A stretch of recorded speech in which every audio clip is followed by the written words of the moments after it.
എനിക്ക് നിങ്ങളുടെ കാര്യം ഓർത്തിട്ട് സത്യം പറഞ്ഞ സങ്കടം വരുവാണ്. എന്നാ പറ്റി? ഇത്രയും സ്വത്തുണ്ടായിട്ടും ദരിദ്രവാസിയെ പോലെയല്ലേ കഴിയണം.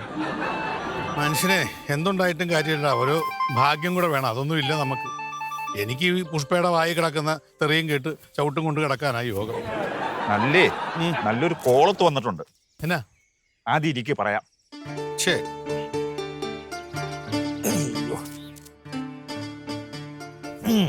പറ പറ പറ. സംഭവേ അമ്മയെ പറഞ്ഞ് മനസ്സിലാക്കി കഴിഞ്ഞു കഴിഞ്ഞാല് ഒരു കിടിലം കോളത്ത് വന്നിട്ടുണ്ട്. എന്നാ സംഭവം? കൊച്ചി ബേസിൽ ഒരു മാർവാടി കമ്പനി നമ്മുടെ നാട്ടിൽ ഒരു വില്ല പ്രോജക്ട് പ്ലാൻ ചെയ്യുന്നുണ്ട്. അപ്പൊ നമ്മുടെ ഈ സ്വത്തില് നമ്മുടെ സ്ഥലമില്ലേ 4 ഏക്കർ, അതിൽ അവർക്കൊരു ചെറിയ കണ്ണുണ്ട്. അമ്മയുടെ പറഞ്ഞാ കേട്ട് കേൾക്കത്തില്ല, അതാണ് പ്രശ്നം. നീ ഒരു പണി ചെയ്യ്, നമുക്ക് വേറെ സ്ഥലം ഒപ്പിച്ചു കൊടുക്കാന്ന് പറ. നിങ്ങൾ ഇപ്പോഴും ഈ 3 രൂപ കമ്മീഷൻ മേടിച്ചുള്ള ബ്രോക്കർ പരിപാടിക്ക് നിൽക്കുവാണോ? അല്ലാതെ വേറെ എന്നാ ചെയ്യാൻ നിവൃത്തിയില്ല. വേറെ സംഭവം വേറൊരു ഓഫർ റോഡ് ഉണ്ട് അതിനകത്ത്.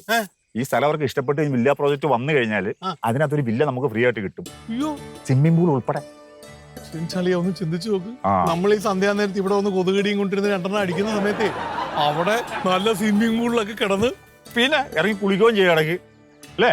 ചിന്തിച്ചു നോക്കിയേ. പിന്നെ സിനിമയിലൊക്കെ കാണുന്ന പോലെ വെള്ളത്തിന്റെ പുറത്ത് മറ്റേ പാത്രത്തിലേക്ക് കുപ്പിയൊക്കെ വെച്ചിട്ട് 2